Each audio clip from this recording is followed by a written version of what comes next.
So, today we're diving into the names of God in the Bible. And look, this isn't just going to be a list of ancient words. Think of it more like a story of discovery, a kind of progressive revelation. We're going to see how each name peels back a new layer of God's character, building from this idea of a powerful creator all the way to a personal father. So yeah, let's jump right in. First, a question for you. Is a name just a label? I mean, think about your own life, right? You might be a professor at work, a friend to some, and dad or mom at home. Each name is totally true, but each one reveals a completely different side of you and your relationship with people. Well, it's kind of the same with God. The names in the Bible, they're not just tags, they're windows into who He is.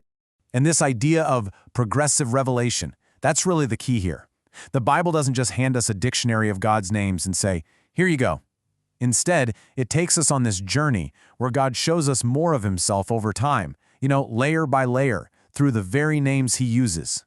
Let's see how this whole thing unfolds. So, where does this journey even begin? We're going to start with the three foundational names for God we find in the Old Testament. You can think of these as the pillars, really, the ones that set the stage for everything that comes after. First up is El, and its plural form, Elohim. It literally means the strong one.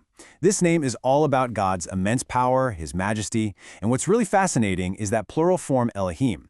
A lot of people see it as an early hint of the Trinity, way back in the Old Testament. It just sets God apart as the supreme, all-powerful creator. Okay, next up is Yahweh, and this is a huge shift. See, unlike El or Elohim, Yahweh isn't a title, it's God's personal name. It means the self-existent one, and it points to His eternal, unchanging nature. This is the name He uses when He's stepping into a personal, covenant relationship with His people. It's a game changer. And here, right here, is where that whole concept just comes to life. Remember the burning bush? Moses asks for God's name, and this is the incredible answer he gets. I am who I am. I mean, wow. It's such a profound statement of self-existence. He's not defined by anything or anyone else. He just is. Our third foundational name is Adonai, which we translate as the Lord. Now sure, this word could be used for human masters back then, but when it's applied to God, it means something so much bigger. It establishes Him as the ultimate sovereign, the rightful owner and ruler over all of creation. Okay, so we've got God as the strong one, the self-existent one, and the Lord. But the revelation doesn't stop there. Not even close. Next, we get to see how these names start to expand, to describe not just who God is, but what God actually does in real-life situations. And this is where the story gets way more personal. These next names we're going to look at, they aren't just abstract theological ideas. No, they come out of real events, from moments of crisis and deep need. They show us what God is like when people are at their most vulnerable. Just take a look at these compound names. Every single one tells a story.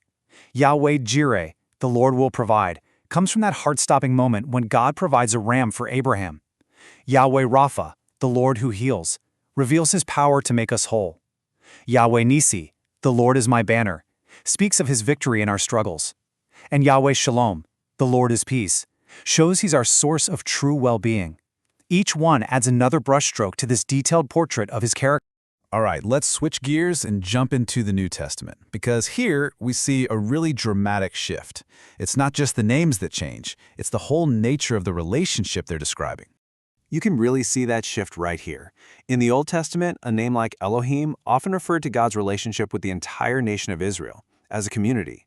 But in the New Testament, the Greek equivalent, theos, is almost always used in a way more personal context. It's about God's relationship with you, the individual believer. The focus narrows and becomes incredibly personal. And that brings us to what might be the most profound name of all, Pater, or Father. This isn't just another title on the list. It's a complete reimagination of our relationship with God.